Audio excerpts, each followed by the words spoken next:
देखो फर्स्ट सम ऑलरेडी कर चुके हैं, अभी we are going to start with the second सम।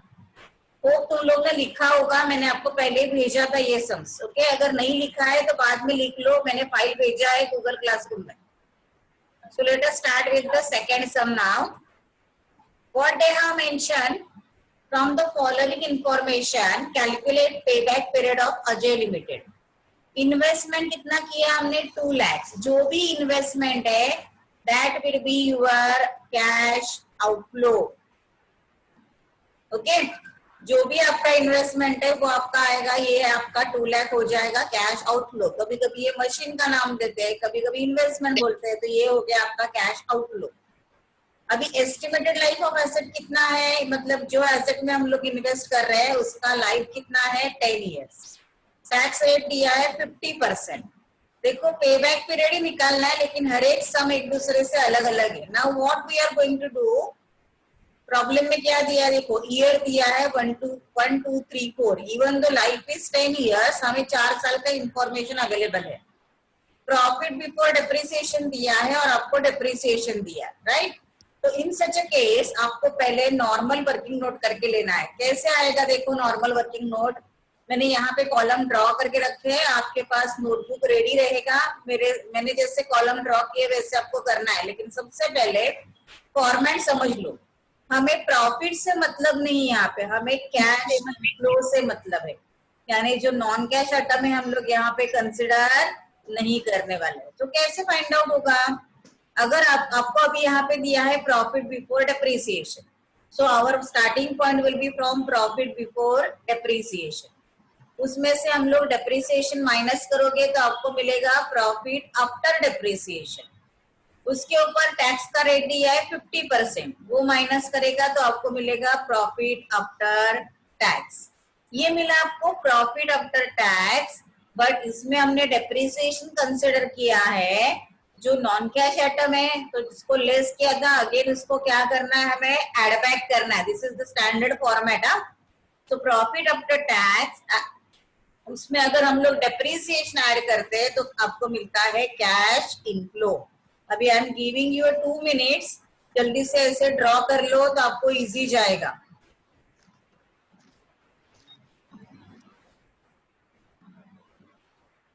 किसी का अगर ड्रॉ करना रह गया डोंट वरी, मैं रिकॉर्ड कर रही हूँ, बाद में आप देख के भी कर सकते हैं।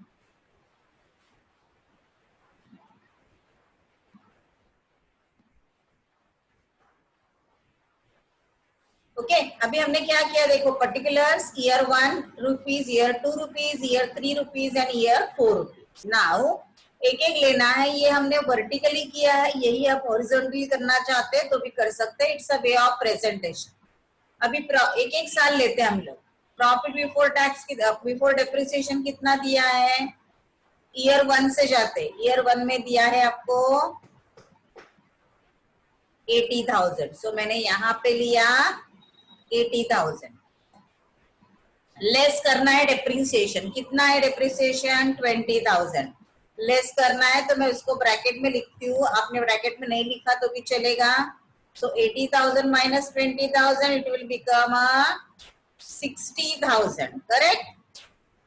देन उसमें टैक्स रेट कितना बोला है 50%। सो 60,000 का 50% कितना आएगा 30,000। अभी ये टैक्स भी हम लोग हमेशा लेस करते हैं, सो 60 का 50%। ओके, देन नीचे आएगा प्रॉफिट आफ्टर टैक्स, आपको मिलेगा 60 minus 30 that is equal to 30,000।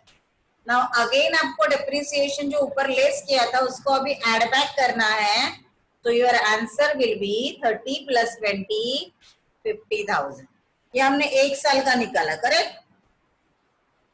अभी हमें हंसे ही हर एक साल का निकालना है। सेकेंड ईयर देखो, अभी सेकेंड ईयर में प्रॉफिट बिफोर डेप्रिसिएशन है 1,20,000। उसमें से डेप्रिसिएशन आपको हर साल 20,000 ही है, कुछ सब में अलग भी रह सकता है। तो 1,20,000 minus 20,000 you got the amount 1 lakh. Okay, less 50% tax, यानी 1 लाख का 50%, it will become 50,000. 1 lakh minus 50,000, you will get the amount 50,000. Now again we have to add back the depreciation. So 50 plus 20, it will become a 70,000. Okay. Now year 3. Year 3 में देखो क्या है, profit before tax 1 lakh. Okay. Then depreciation, sorry, profit before depreciation 1 lakh है. Depreciation को हमें क्या करना है उसमें से less. Depreciation को हमें करना है less. So 1 lakh minus 20,000, you got the amount 80,000. उसका 50% टैक्स, 80 का 50% 40,000. So 80,000 minus 40,000, we get the amount 40,000. Again, we have to add back the depreciation. So we will get the amount 40 plus 20, 60,000. Okay. Then year 4 again. Year 4 same आएगा. देखो इधर 1 लाख है. Actually copy कर सकती हूँ मैं, लेकिन आपके साथ करना है तो मैं कर रही हूँ. 1 लाख, उसमें से डेप्रिसिएशन गया 20,000. तो you will get the amount 80,000 less depreciation. Sorry, depreciation less करके बोला less 50% tax 40,000. So we will get 40,000 profit after tax. Again we have to add back the depreciation 20,000 and we will get the amount, same amount, that is 60,000. ये हो गया हमारा basic calculation, जिसके वजह से हमें अभी क्या मिला, कैश इनफ्लो मिला. ओके. अभी नेक्स्ट स्टेप क्या करना है देखो. ओके. अभी हमारे पास कैश इनफ्लो है. We have to calculate cumulative cash inflow. Okay. उसके लिए अभी मैं निकाल रही हूँ 3 कॉलम्स. पर्टिकुलर्स का 1 और अमाउंट के लिए 2.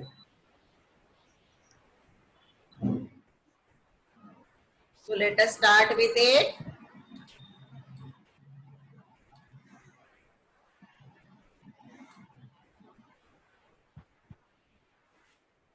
ओके. आपके पास पर्टिकुलर्स मतलब ईयर हम लोग लेंगे पर्टिकुलर्स में, क्योंकि हमें ईयर दिया है, बाकी कुछ इंफॉर्मेशन नहीं दिया है. तो फर्स्ट कॉलम हमारा आएगा ईयर का, और फिर सेकंड कॉलम आएगा कैश फ्लो का, और थर्ड कॉलम आएगा क्यूमुलेटिव कैश फ्लो. तो फर्स्ट कॉलम में यहाँ पे लिख रही हूँ year.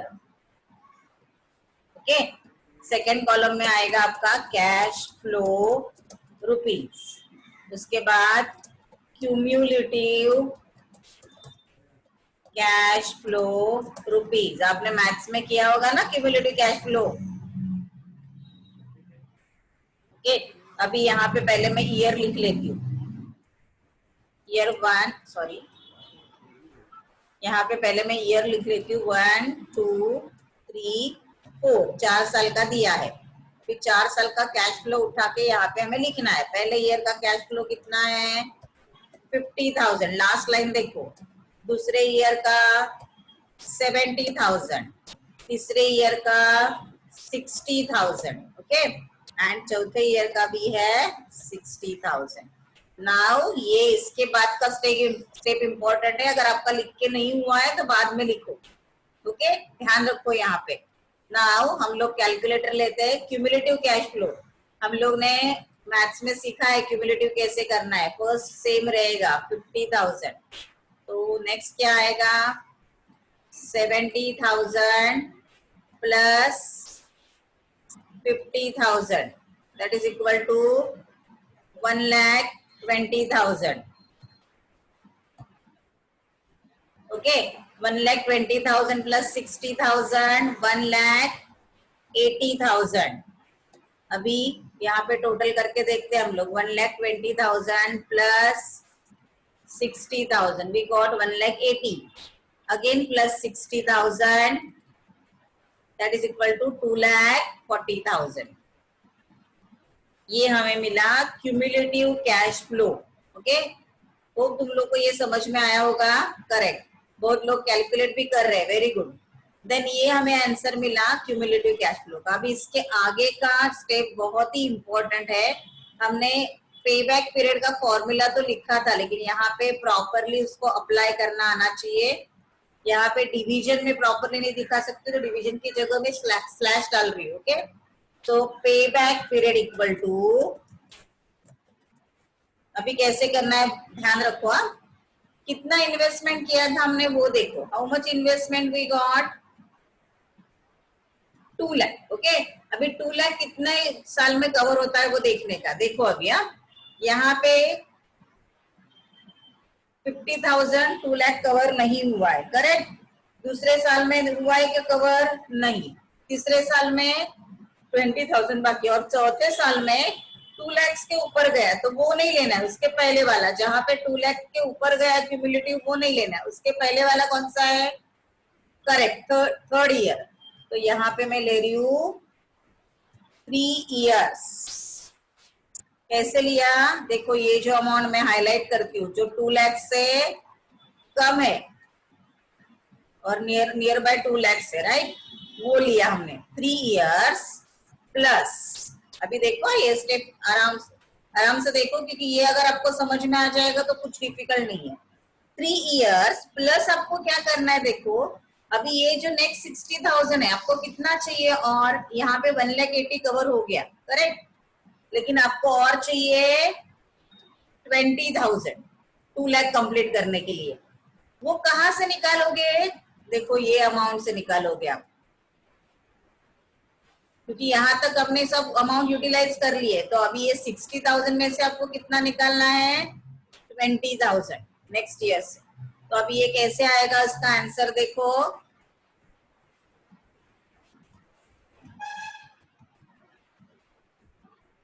Equal to 3 years plus, अभी हम लोग उसको कैलकुलेट करते हैं। हाँ, कैलकुलेटर है हमारे पास। 20,000 divided by 60,000, it will become 0.33। ये समझा आपको? अभी 0.33 यानी उसको अभी हमें ये जो आया आंसर उसको हमें ईयर में कन्वर्ट करना है या मंथ में कन्वर्ट करके लेना है, राइट। अभी 1 ईयर दिया है आपको, 1 year equal to how many months? Correct, 1 year equal to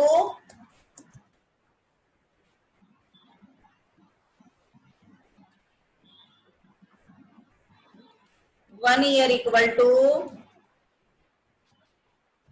12 months. Okay, so अभी हमारे पास प्लस 0.33 है, so 0.33 equal to 0.33 year equal to question mark how many months. तो ये कैलकुलेट करते हैं हम लोग यहीं पे,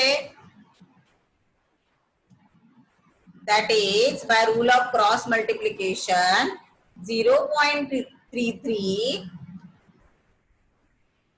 into 12 डिवाइडेड बाय 1 ईयर यानी 1 by the rule of cross multiplication. तो कैलसी पे करते हैं हम लोग अभी 0.33, जितना 3 ले सकते उतना लो तो एग्जैक्ट आंसर आएगा, इनटू 12 डिवाइडेड बाय 1 मतलब वही आएगा, राइट। तो ये कितना आया? 3.9999, यानी कितने मंथ्स आ गए?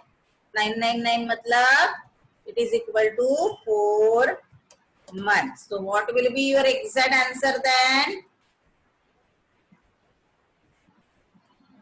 ये आप नेक्स्ट स्टेप पे लिखोगे, equal to 3 years 4 months. This will be your exact answer. आपका पेबैक पीरियड आया 3 years and 4 months. Okay, repeat करते एक बार यही सम। प्रॉफिट बिफोर डेप्रिसिएशन दिया था एंड डेप्रिसिएशन दिया था। Format will be fix, profit before depreciation less depreciation, you got the amount profit after depreciation, less tax we got profit after tax, again we have to add back depreciation, then we will get cash inflow. तो एक साल का मैं यहाँ पे repeat करती हूँ 80,000, उसमें से डेप्रिसिएशन 80, 120, 1 लाख 1 लाख ये सबका लिख के लिया, राइट। हर एक का डेप्रिसिएशन सेम है तो सब में से 20,000 हमने माइनस किया, तो ये मिला आपको 60, 1 लाख 80,000 80,000, ये प्रॉफिट आफ्टर डेप्रिसिएशन।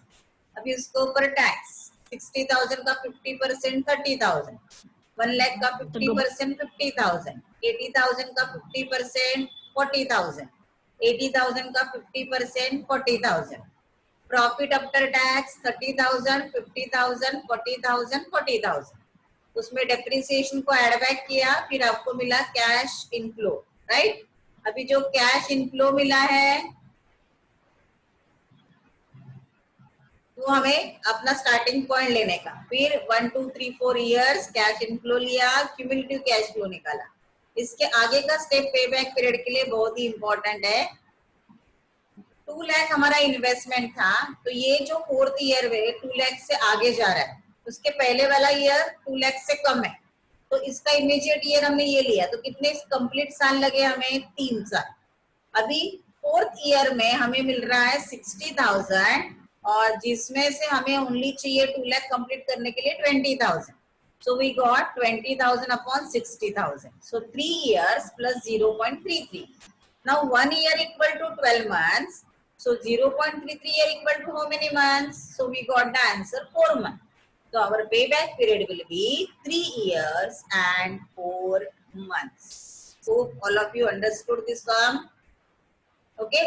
अभी let us start with the sum number 3. ये दूसरा हो गया। तीसरा सम लिखा है क्या आप लोग ने सबने? 2 लाइन का सम है। यहाँ पे आपको सीधे अमाउंट्स दिए, ऊपर वाले सम में हमें कैश इनफ्लो कैलकुलेट करना था। Whereas यहाँ पे क्या दिया देखो, Sujay limited cash outlay of a investment project is 1,20,000, यानी आउटफ्लो कितना है? 1,20,000। And annual cash inflow of 5 years are 27,000, 36,000, 24,000, 12,000 and 15,000 respectively. Calculate pay back period. अगर ऐसे सम आया तो वो 5 मार्क्स के लिए इजी सम आएगा। डायरेक्टली आगे का स्टेप आपको सीधा दिया हुआ है, तो कैसे आएगा देखो। पहला कॉलम हमारा आएगा ईयर का, दूसरा कैश इनफ्लो का, और तीसरा क्यूमुलेटिव कैश इनफ्लो का। मेरे साथ करते जाओ। 3 कॉलम ओपन करो। पहला आएगा आपका year, first column will be your year, second cash inflow,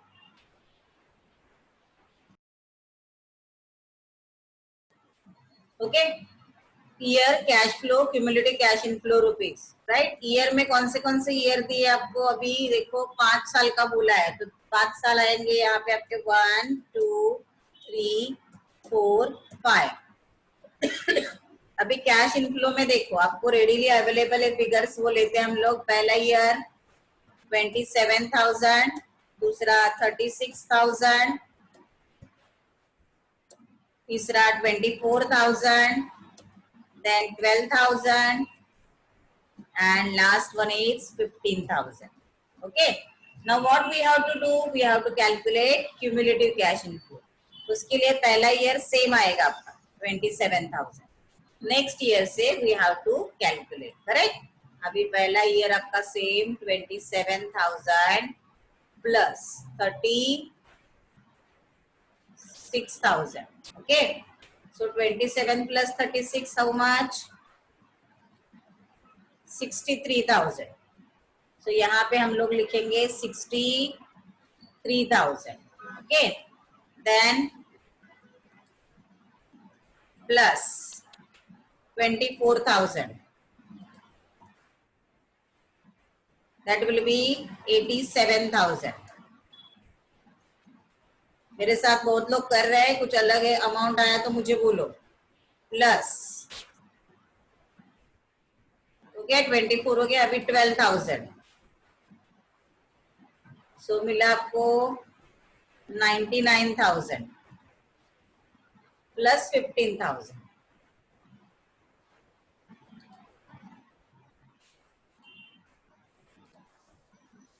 So you got 1,14,000.